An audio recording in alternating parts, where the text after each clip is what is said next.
Hey, how now? Hello. Hello, everyone. Before we begin, Mimi, I and my husband went for a wedding. I don't know if I've shared this here, but it just came to my mind. My husband and I went for a wedding. And I remember one of the people trying to advise the couple, and the man said something that blew my mind negatively. Don't think it's positive. He just said, whatever you are doing, young man, you are now the leader of this home. Make sure you are better than your wife in everything. And I was in shock. How?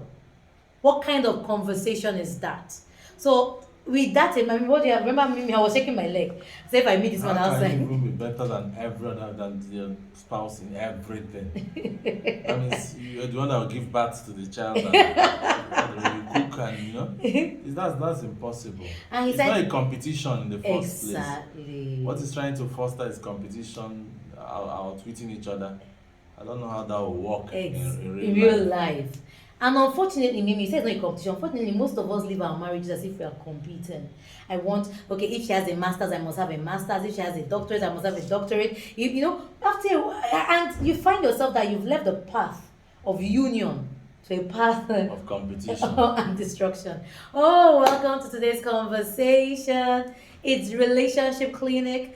And I'm here, it's your girl Angie with my husband. I'm Rich. Welcome. Yes, so we are back as usual every Friday. We share our insights on relationship. And this is a relationship clinic that deals with issues in marriage, for courting, dating, and of course for we couples that are married. If this is your first time joining us, don't forget to subscribe. And if you've been enjoying this, subscribe, comment. Let us hear where you're watching from, and also share your learnings with us. And get your friends involved, share with them, Exactly. You can't keep this kind of wisdom to yourself now, And we would like you to look at, follow us on, or like us on Facebook and Instagram, and that's Keeping Marriage Alive, on Twitter, Alive KME, and you can chat us on WhatsApp. Let's take this conversation further. And on WhatsApp, our number is +234 7088 765212. So are you ready? So what's today's conversation? If you're just joining, you have to just rewind. We're talking about the one who advised a newly wedded couple that the best gift the man can give himself and his wife is to be more knowledgeable in all things over the wife. And that's the root of failure. So, and this person giving an advice is someone that people look up to. And that brings us to today's conversation and topic. Who are you modeling your marriage after? Yes. Who are you modeling your marriage what? After. Some of us model our marriage after our parents. And some of us see only a part of our parents we want to see. Should we model our marriage after our parents? Most of us actually model our marriage subconsciously after our parents. Exactly. What you've seen happen, you replicate it subconsciously. Unless you now evaluate and look at it and say you want to be better or you want to be worse or whatever. Subconsciously work towards that. Otherwise, you will replicate what you've seen happen. Exactly. Yes. In short, actually, when my husband and I were having issues, we said that we'll have a 6 weeks counseling when we were reconciling. And during the counseling, I remember that almost all the men seated there were replicating their fathers, though they didn't want to be like their fathers. Because that wasn't it. Yes. And it was a wake-up call for most fathers. And we daughters had 2 reflections actually there. Some daughters didn't want to see anything about their mother in them, so they were adverse to the kind of mothers their mothers were, and some were trying to curtail it, manage it. So there was misalignment everywhere. And that's why we start today's conversation. Who are you modeling your marriage after? Who should we model our marriage? Is it the culture? The culture has different dynamics. Maybe you know that now. Yes. You can't work with the culture, you can't work with tradition, you can't watch what you see in society. So why can't you work with culture? Because to start with, marriage was ordained by God, not man. It's not Adam that ordained marriage. Yes. It's actually God. I like that. I need to model it after his principles, after the way he would like it to be run. It's just like going to buy a Toyota and you want to put a Mercedes part in the Toyota. It will not work. Mercedes looks better than Toyota, but you can't put that part in the Toyota. Yes. The same way you can't put your own idea, your own wisdom in marriage, just like that. You put all that wisdom under God. Yeah. Yes. You see?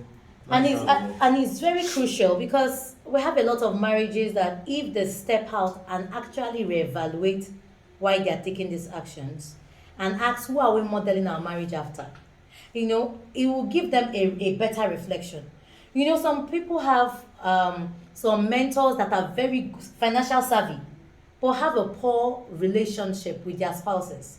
Then you ask them for advice on relationship. Already, you have asked an advice that is doomed to fail.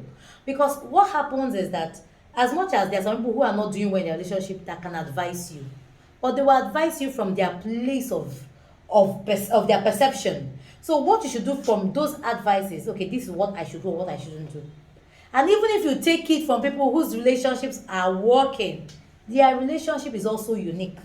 So there are things that you want to take exactly into your relationship, but will lead to a fall or a death trap.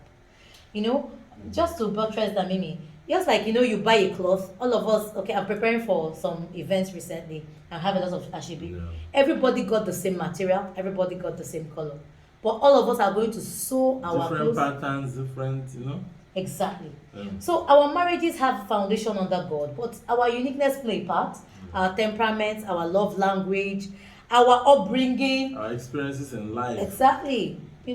So, and when you take all those things, what now gives you a check is when you put it under God and say, okay, how do I love this? Be imitators of God. And when we say imitators of God, it's very vague. What are we saying? It means that each time God made a decision concerning his children, he made it in the place of love. In the place that they will not lose, in the place that the connection between him and his children will never die.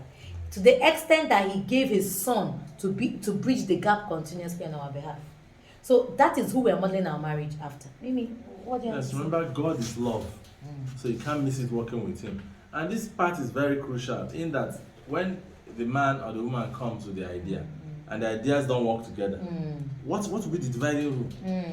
God is still the arbiter. Yes. You can't say in my village this is how we do it, and I say in my village this is how we do it. There will be an impasse there. Because there are two different villages, two different experiences. Exactly. But there's a unified rule.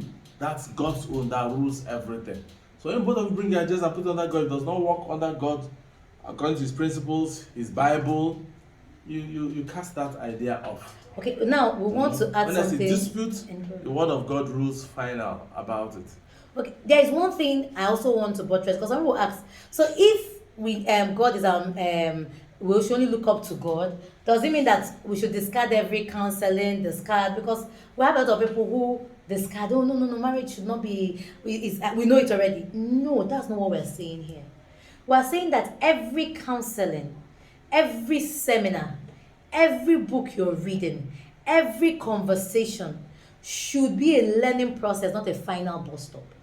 So you take all those things you have been informed and say, bring it together on the table and pray it through and take what is necessary for your unique journey. Yes. We can't do marriage by ourselves. It takes, just like they say, it takes a village to groom a child. It takes a village to groom a marriage. But what you do is you don't take everything hook, line, and sinker. You look at those perspectives and tailor them to your unique marriage. And that's why we said, and that unique marriage you have now tailored, you bring it under what? God. So who is your mentor? You can have those mentors, but who is the final mentor that you lay your basis and say this is our final bus stop? Leave it to you. It's very important and crucial. And when you take decisions with your spouse in mind. Not yourself in mind like that. Alone. You give priority to your spouse. That's how it works too. That's the way of love. Maybe, but sorry, I know some people ask him, so I want to ask him, right? You know, you say priority, and your giving priority to a very selfish spouse. How do you manage that? Very selfish spouse. Yes. This is where the scripture comes in. You open up the scripture. That love is not self-desiring. So no. This is ascertained that the spouse you're married to is selfish. I think the scripture that we should apply. Give for yourself. The spouse has to yield. How? It's not like that, my love. Am I not asking a very important question? That's a very important. You want to give priority to the spouse. Oh, okay. So at that point, it's very selfish. So what? You explain why that should not be. Everything should be discussed. Yes. And I'm going to bring their strong reasons. But if the person you're trying to work with, okay, let's give a simple example. you've looked at mentoring and found out that God's kind of marriage says that you have to be one, naked and not ashamed.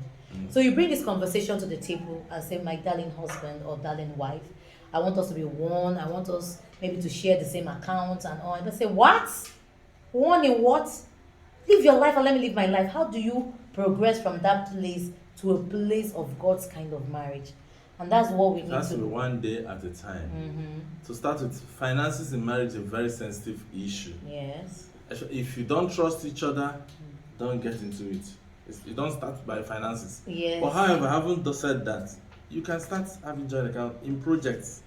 Let's say we want to buy a car. Both of us will contribute whatever we agree to contribute after we've discussed it, depending on who is earning more. Now you're speaking together. Now you're speaking. I think I'm on our side today, right? Yes. I think you are speaking of people who are committed to their marriage. How about if you're marrying someone who doesn't believe in this kind of commitment, level of commitment? Mind your business and mind my business, we have our children. You're going to show the example. How do we transcend from that place to the place we need to be? That's what I'm asking us today. So basically, and I want us to have this conversation, because if you're married to someone who doesn't believe that, the way you do it is sow a seed without damaging yourself. Yes, you show the example first. Exactly. When you give an example, if it doesn't work out, give a second, it doesn't work out, you tell them, come, I've done this and this, it didn't work out. We have to do a different thing now. So what we did in our own relationship was, when we got married, my husband and I didn't run accounts together. I'm giving a very practical example. And my husband didn't believe that we should do things together. So when we started with the joint account, and we discussed it, my husband was not a believer. My husband was not a believer of any kind of joint account. So what we did was, and my husband said, no, I don't want this kind of thing. I don't believe in this. That's his reality. That's where he was coming from. But I felt that this was where God wanted us to be. I didn't push it. So if you push it, you put a wall up over the spouse. What I did was I showed my example. I showed him this is the things I was doing. But I showed him in bits. And after a while, I was so surprised when my husband began to buy into us having accounts together. We still have our individual accounts. We still spend our money, but we are co-signatories in most of our major accounts. But what happened was we began, and for me, I thought everything would be together. But by the time we were able to build with our temperaments and all, we built something that was unique and good for us as a couple and to the glory of God. So when we said, therefore, be imitators of God, we are saying, someone will tell you, if you don't have a joint account, he doesn't love you. Under God, what does it mean for us? Some people, and I want to also, I wanted to add this to it. Some of us have this ideology that most people show us their best foot out. You know what I mean by that? Oh, very loving dovey. Oh, darling. Mwah. Oh, darling. Mwah. And in all those, oh, darling. Mwah. Oh, darling. In the home, they are not like that. So as much as people are telling you their best foot, please be sensitive and careful in what you believe. And that's why it's very important that the standard is Christ, not the community. Mimi, any final words? It's important we all work in harmony. And remember, your spouse has never been married before. If has been married, it's not been married to this exact spouse. Exactly. So it's a new journey, it's a new walk. You must give benefit of doubt. Exactly. And you must carry the person along. And both of you is a new learning experience. So have that at the back of your mind. So nothing is fixed in stone.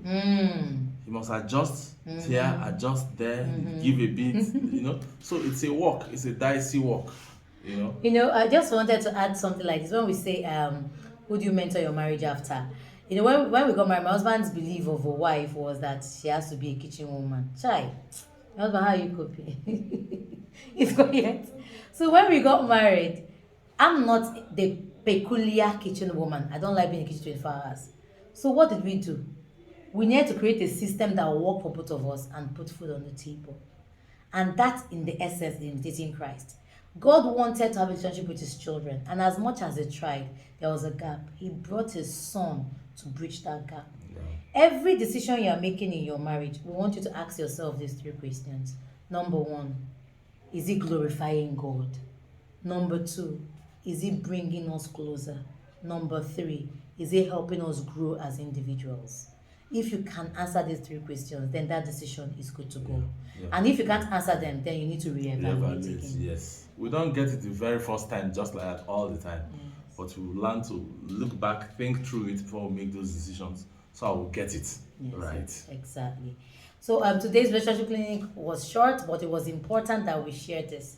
So stop saying my marriage like, my marriage like. Take the learnings from that couple you admire and bring it into your own unique marriage under God's kind of standard.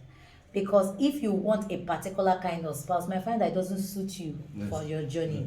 And basically God did not make a mistake bringing you together. He saw something unique in your pairing. Appreciate it, value it, and if you can answer those three questions of growth, of individual growth and all, you'll be able to get yourself to cool. So I hope you've enjoyed our relationship. Don't forget to subscribe. This is Keeping Marriage Alive Initiative, our YouTube channel. Don't forget we're on Facebook and Instagram, Keeping Marriage Alive, and of course on Twitter, Live KME. And yes, you can chat us on WhatsApp +234 70887 5212. We want to hear from you.